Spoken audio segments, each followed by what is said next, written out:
Ayo, what's up mga tol? Good morning. Today is Tuesday.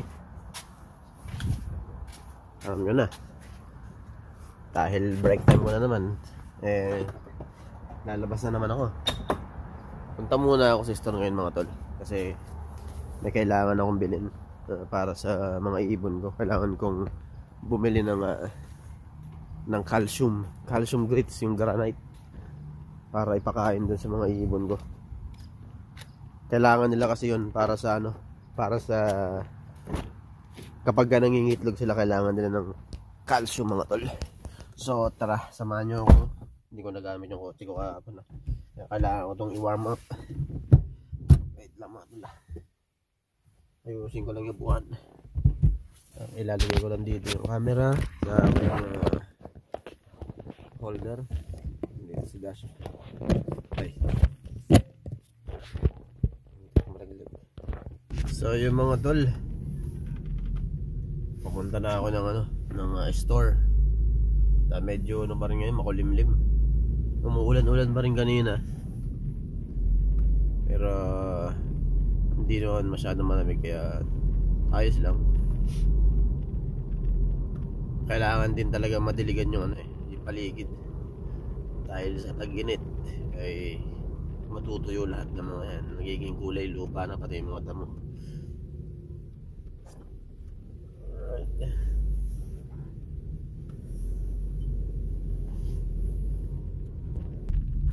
Gusto ko nga pala magpasalamat mga tol dun sa sa mga followers ko na palaging nanonood ng mga video ko. Bumabalik na yung ko mga tol, bumabalik na yung views ng mga video ko.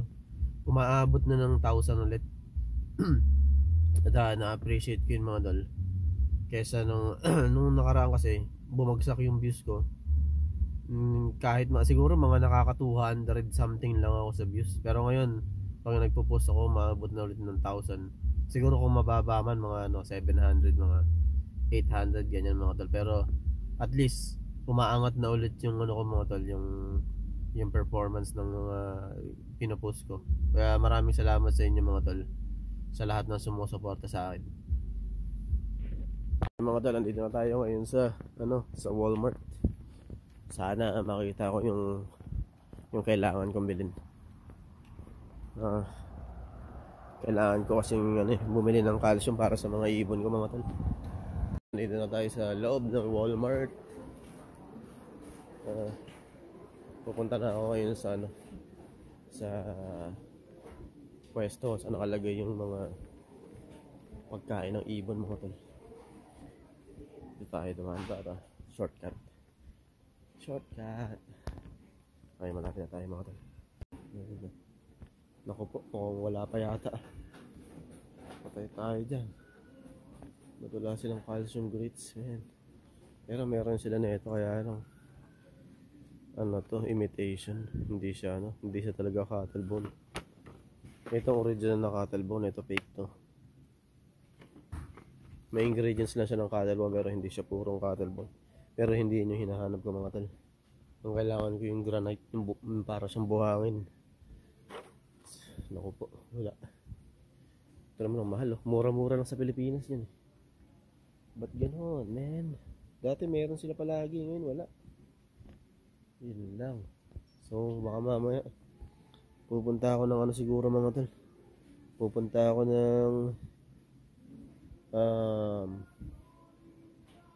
ng pet store sa Petco o kaya PetSmart. Pero bibili na lang siguro ako nito, kasi kailangan ko rin nito mga tol. Kuha tayo ng isa. Kanya $10.98. Ito na lang muna yung bibiling ko, tapos pupunta ako ng PetSmart mamaya mga tol. So tara. So yung mga tol, hindi ako nakabili ng calcium grits, pero nakabili ako ng mga seeds mga tol. Ito na yung camera. So ngayon pupunta muna ako sa kabilang facility, kasi mayroon akong naiwan na doon, parts ng bird feeder. Kailangan kong pick upin yun kasi mahalaga yun para sa feeders ko mga tol. Pangsalo yun ng mga nalalaglag na pagkain. Kaya dito sa kabilang facility. So tara mga tol. Alright, isang linggo rin yata ako hindi nakapunta dun mga tol kasi wala na ako mga ibon dun kaya hindi na ako pupunta. So nung dati doon nakalagay yung mga ibon ko mga tol sa kabilang facility ng boss ko, pero dahil nilipat ko na siya sa nilipat ko na yung aviary ko sa Fresno, hindi na ako pumupunta ron. At nakakasave naman ako ng gas kaya ayos din mga tol. Ayun mga tol, nakuha ko na yung yung kailangan kong parts ng bird feeder ko. So ngayon papunta na ako ng Fresno. Ba't Fresno sinasabi ko? Papunta na ako ngayon ng pet shop mga tol para maghanap ng corn grits. Calcium grits. Ang gulo ko kung ano nagpapasa sa isip ko. Ang dami ko kasing kailangan gawin mga tol Ayan, punta na tayo ng muna, Petco. Palagay ko sa Petco meron na yung mga tol So tara. So, music pala mga tol. Nakalimutan ko, nakabukas yung nakabukas yung radyo ko. Sana hindi ako maka-copyright. Konti lang naman yun. Papatugtog kasi ako palagi ng Christian song mga tol. So yun mga tol, heading to Petco muna tayo. Pag wala sa Petco, sa PetSmart naman sa Brentwood, California. So tara. Sayang hindi ko nahabol yung ilaw. Hinabot ako ng light mga tol. Hinabot ako ng red light. Ang ganda ng view dito mga tol Lalo pa naging green yung background na yan. Ngayon kasi medyo hindi pa masyadong green pero ang ganda tingnan Ang ganda ng pwesto ng mga bahay nila dyan. Nakakit na ako dyan tol sa bundok na yan. Ngayon yung tinatawag na Contraloma Park. Regional Park yan mga tol. So may nakita nyo bundok na yun, yung pinakamataas na bundok. Nakakit na ako dyan.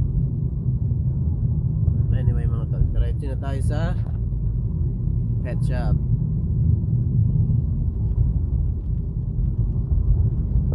Dito na tayo sa Petco mga tol.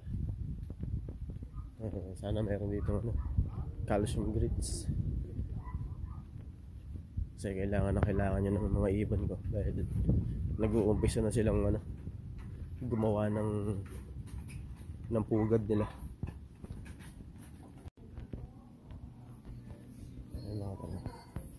Punta tayo sa banda dito kasi dito yung mga gamit ng ibon Wala silang tindang ibon ngayon mga tol. Ito may mga parakit dito. Parakeets. Mga bata pa ito mga tol Mga lang to mga gantong age, mga lang to 2 months lang to. 2 months old. Ito medyo may matured dito mga tol. Nasa taas na yung matured na yan. Nakikita mo naman sa sa ilong niya. Ito mga bata pa ito nasa baba. Pero yun matured na babae. Pwede na siyang mga itlog. So, wait. Kaya lang, saan ba yun?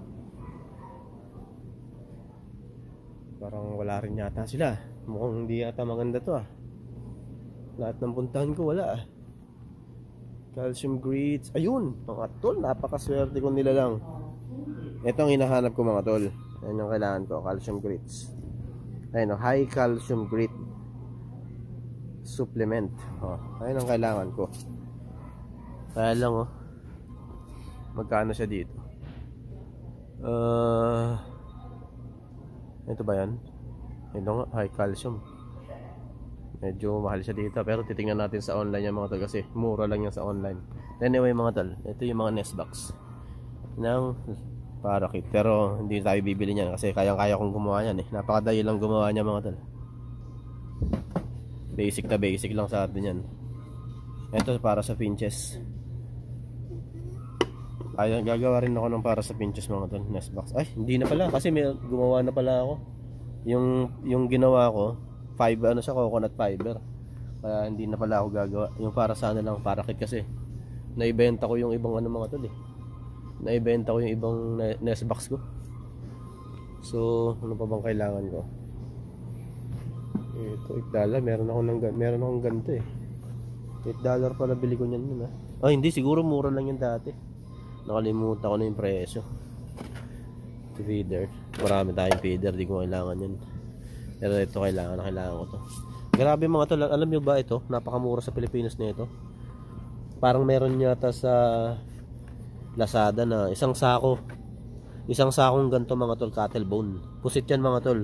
Pero mas malalaki dyan, as in giant.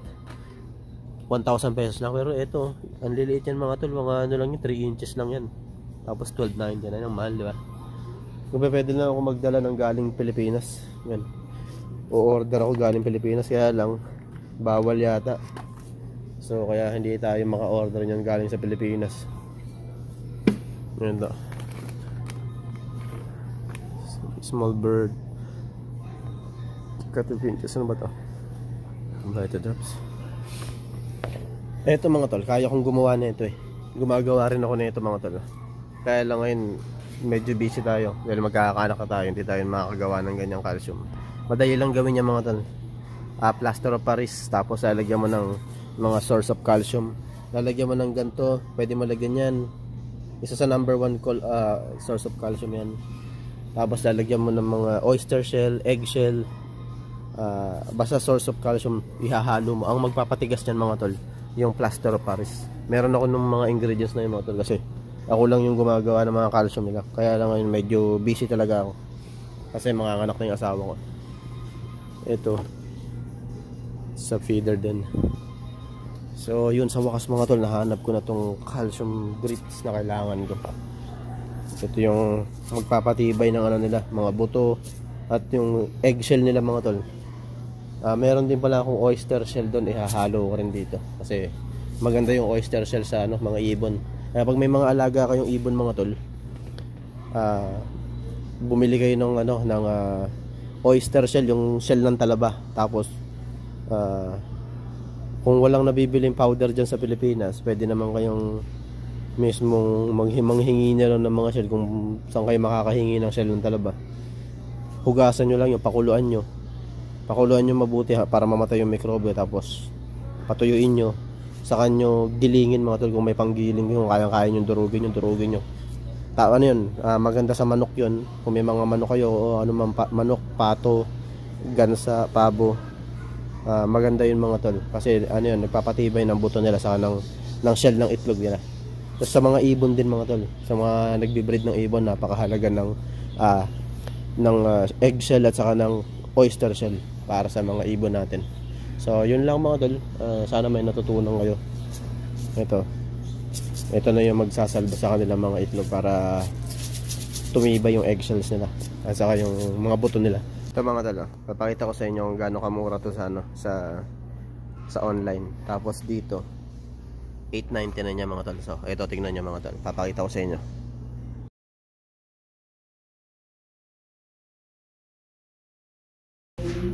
So yung mga tol, $4.99, isipin nyo, $8.99. Tapos pagka price match nyo yan, $4.99 lang, di ba? Laking tipid mga tol, $4 plus tax. So okay na yun, di ba? Makakatipid tayo. So ayun, babayaran ko to. Alam mo, natutunan ko to mga tol, yung pag price match na ito. Natutunan ko sa ano ko, sa asawa ko. Kasi pag bibili siya sa store kasi mahal. Tapos pag tinignan mo sa online, ang laki ng diferensya ng presyo, mas mura. So yun mga tol, babayaran ko na to. So yun mga tol, nabili ko na tong calcium grit. Ayan o, papakita ko sa inyo yung laman mga tol, kung ano itsura ng laman na ito. Maano lang to, para lang siyang buhangin. Pero ano siya eh, alam ko granite to eh. Granite siya, papakita ko sa inyo mga tol. Bubuksan ko lang. Ayan mga tol, buksan natin para makita nyo yung laman. Meron din ganito sa Pilipinas mga tol eh. Pero siyempre ibang brand. Pero meron, alam ko meron din KT sa Pilipinas.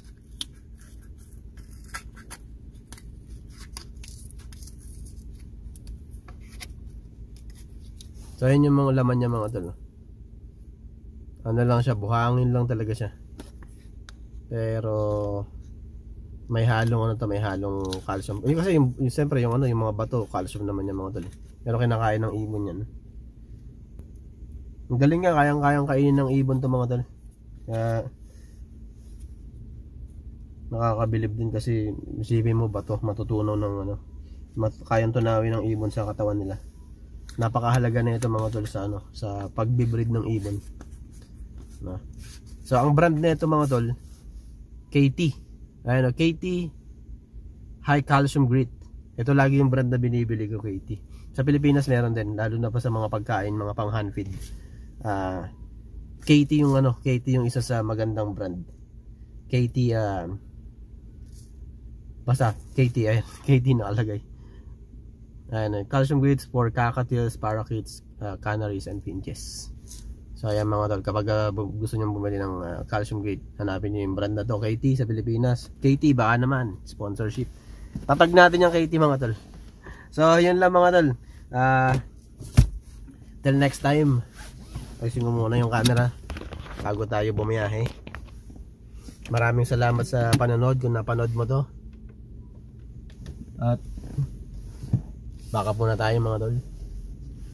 Maraming salamat sa lahat ng nanonood sa mga video ko, sa mga nagsishare at nagko-comment.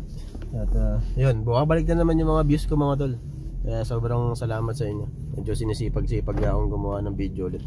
Isa na nakaraan, bumagsa parang hindi nire-recommend ni Facebook yung mga videos ko kasi for some reason nagkakaroon ako ng violation na hindi ko alam kung bakit ako binibigyan ng violation. Na minsan kasi nagkakamali rin yung AI. Inaamin naman ni Facebook na nagkakamali siya minsan.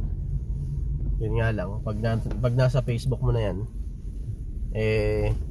hindi na maghahantay ka talaga ng ilang araw o minsan buwan pa kapag pumasok na yan sa Facebook mo yung violation na yun.